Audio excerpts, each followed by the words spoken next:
It's a story that's been 95 years in the making. A collection of love letters written by a soldier in World War I was lost for decades. And now, thanks to the kindness of a couple of strangers, they found their home here in Portland.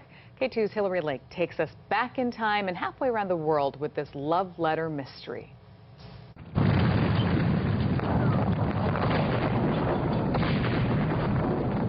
It's a war story told on tattered pages. I will be thinking of you while I am marching. A love story told with tender words.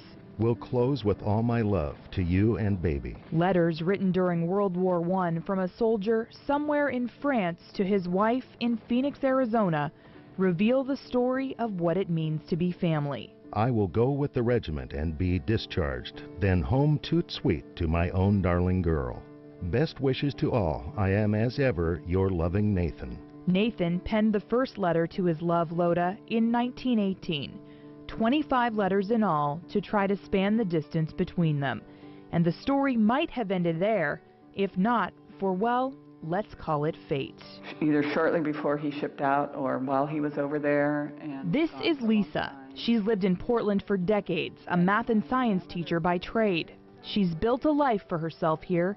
She's raised a family of her own. Oh, I just have boxes of photographs everywhere, you know, and so it's easy to forget about them. She's rarely thought about the roots of her family until now. These are the letters that your grandfather wrote. You see, Lisa is Lisa Bird Adagian.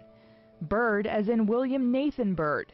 And the journey that brought her grandfather's letters, his story, home to her, is as remarkable as the love they reveal. They first went to Oklahoma and then Texas. They were in New Jersey and now Pennsylvania, where I live.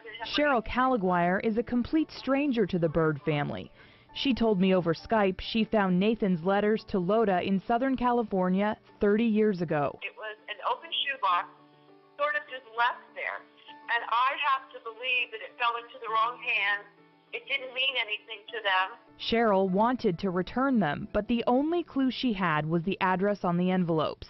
A road in Phoenix she discovered no longer exists. So she held on to them for sentimental reasons. And I come from a long line of military people in my family, so that's not something you can throw out. Last year, Cheryl, who now lives in Pennsylvania, decided once again to try to retrace history. She turned to a TV station in Phoenix for help.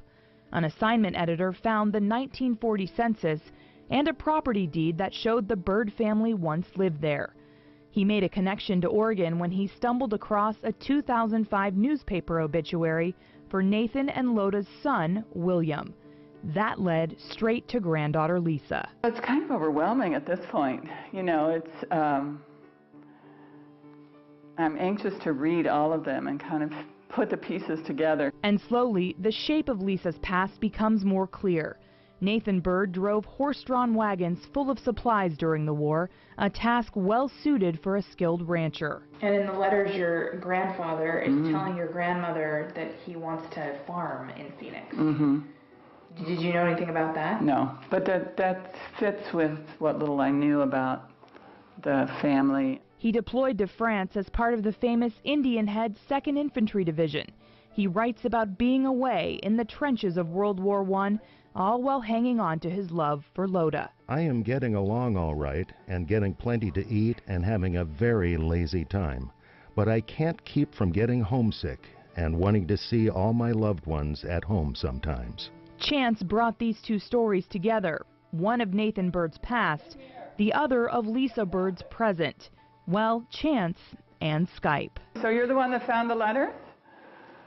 I found them a long time ago, and I'm so happy you have them. Cheryl told Lisa her grandfather's letters were left alone in an open carport. Where in Southern California was the carport? My father was in Norton Air Force State, and I grew up in Highland, California. And in another strange twist, the women figured out Cheryl once lived in the same condominiums as Loda. Have you ever wondered about him? Well, yes. I mean, you always wonder, you know, I guess I wondered more about my grandmother and why she never remarried. Nathan survived war. He also survived the sinking of the Lusitania, the ship that took him there. But as the saying goes, there's a fine line between love and hate. And by 1930, his marriage to Loda had died. So he traveled a lot. And the only story we were ever told is that my grandmother heard that he was having an affair with someone. Nathan Bird passed away from appendicitis 2 years later in Arizona. But now his words live on. My precious girl, I will try to pen you a few lines this afternoon. Did not have a chance to write you last night. Tender words on tattered pages. That is what I have longed for ever since I left you. I can't hardly wait for the time to pass. Hillary Lake, KATU News. And Lisa tells us she plans to find a way to preserve the letters, and she wants to learn more about her grandfather, and she's also looking forward to sharing the letters with the rest of her family.